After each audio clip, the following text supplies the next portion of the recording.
Hello students, welcome to Source classes, and this is Dr. Sarkar over here. Now, in this section of retrosynthesis, we will be discussing aromatic electrophilic substitution reactions. So we'll be talking about strategies by which we can prepare molecules, and then we will talk about strategies by which we can uh, go back to the starting materials using the synthetic pathways. So first of all, let me discuss in some detail the mechanism of the electrophilic aromatic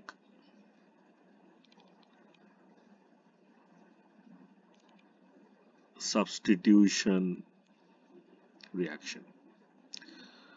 So what really happens out here is we have a benzene or systems like naphthalene, anthracene or phenanthrene, which can undergo the reaction with the electrophile, which is a positively charged species in which the pi bond of the aromatic ring will be broken, and subsequently that will lead to the formation of a cyclohexyl dinyl cation, also known as the uranium ion, which is something like that, also called the sigma complex. Out here, the first step that we are seeing over here is the slow step or the rate determining step out here, wherein the benzene loses its aromaticity. Okay, and in the second step, which is our fast step, which is basically the deprotonation, in which a intermediate species will take up the proton and re-aromatization takes place. So this is the first step, and the molecule or the intermediate regains aromaticity. So essentially over here we have replaced a hydrogen with the electrophile. So this is our new group that is added via substitution of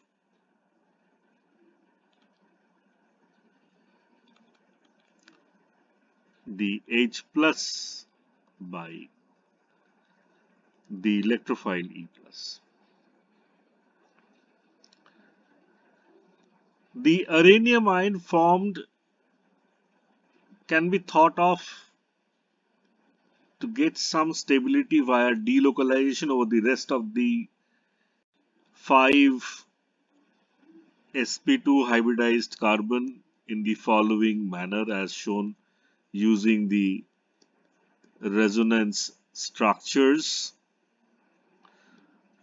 So this is how the uranium ion gains some amount of stability.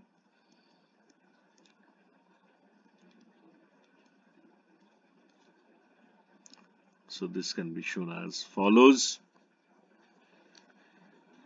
and that should complete our mechanism for electrophilic substitution reaction. Taking the lecture forward, we are now going to discuss about electrophiles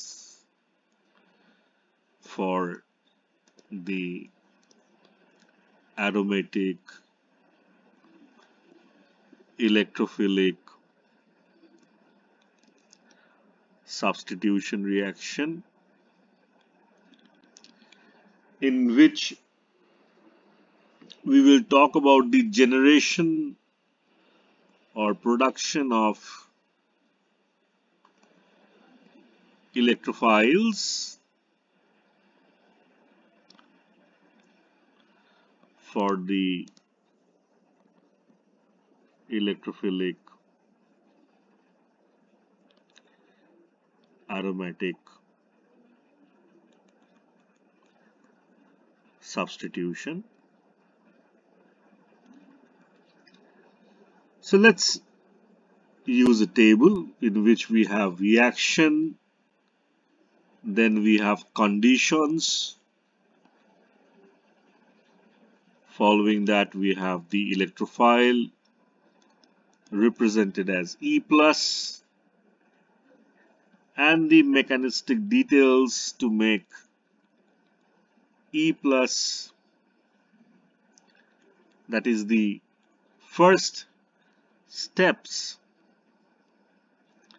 in the electrophilic aromatic substitution. So out here initially we are considering the halogenation, that means the addition of X, for which we will say we can use Br2 in presence of FeBr3 or a Cl2 in presence of FeCl3, wherein FeBr2 and FeCl3 will be acting as the Lewis acids for the generation of Br plus and Cl minus. So what really happens out here is we have FeBr3 and we have the Br. So the lone pairs on the Br will be attracted by the iron, and that will induce a positive charge on the Br, which will subsequently help to break the bond, and that means we will have the generation of FeBr4 minus, and along with that the Br plus electrophile will be synthesized. Okay. Similarly, one can think of the generation of the Cl plus electrophile by the using of Cl2 and FeCl3 as the Lewis acid. What happens in the case of nitration? So when we say nitration, that is, one is thinking of joining NO2 via the replacement of H plus. So out here we are using concentrated HNO3 in presence of H2SO4, also concentrated, and over here it leads to the formation of nitronium ion. And how is it formed? Protonation of nitric acid happens, okay, and that leads to the formation of a species as shown over here. So this will mean that the water molecule will now be acting as a good leaving group, and subsequently once it goes away, it leads to the formation of the desired electrophile that we want. Let us take up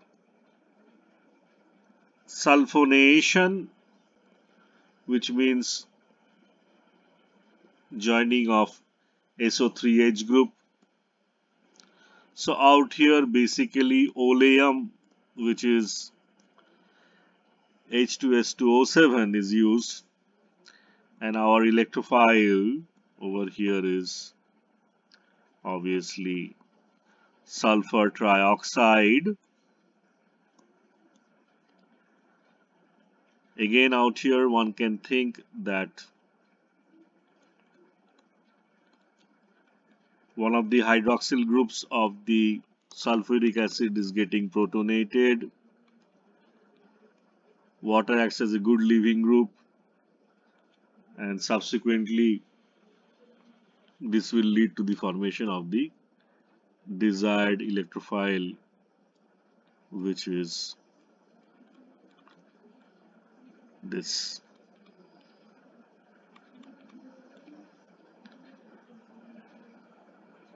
The idea can be extended towards other types of electrophilic substitution reactions in which we will be now dealing with Friedel-Crafts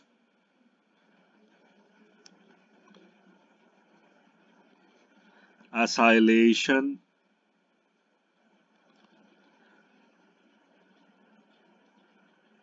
and alkylation. So we have RCOCl used in the presence of anhydrous AlCl3, which leads to the formation of the acylium ion, which is resonance stabilized.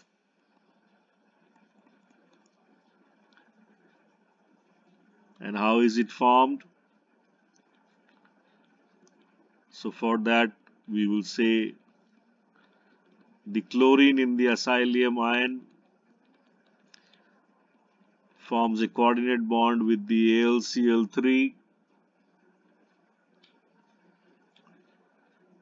leading to this formation of this type of an intermediate, that is AlCl3 minus, and that will break off to give you the desired electrophile, which is R C double bond O plus. Okay. Now, if we were to discuss Friedel-Crafts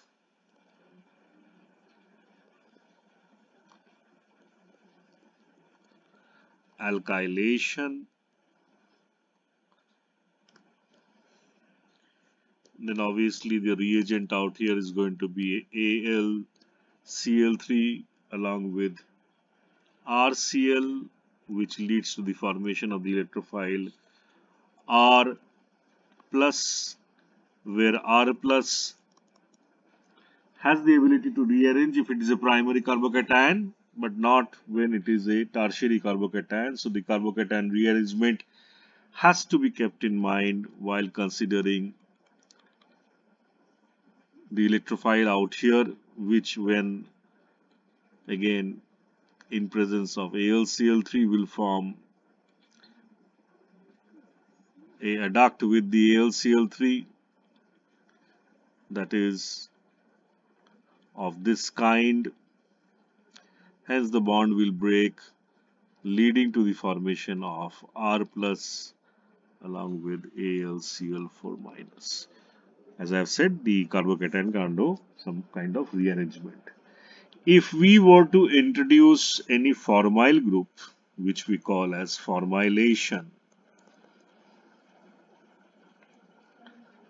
in that process we can use CO, HCl and AlCl3, or which is obviously Gattermann-Koch reaction, or we can use the DMF in presence of POCl3, which is Wilsmeyer-Hack reaction, and in both the cases the electrophile generated will be as follows.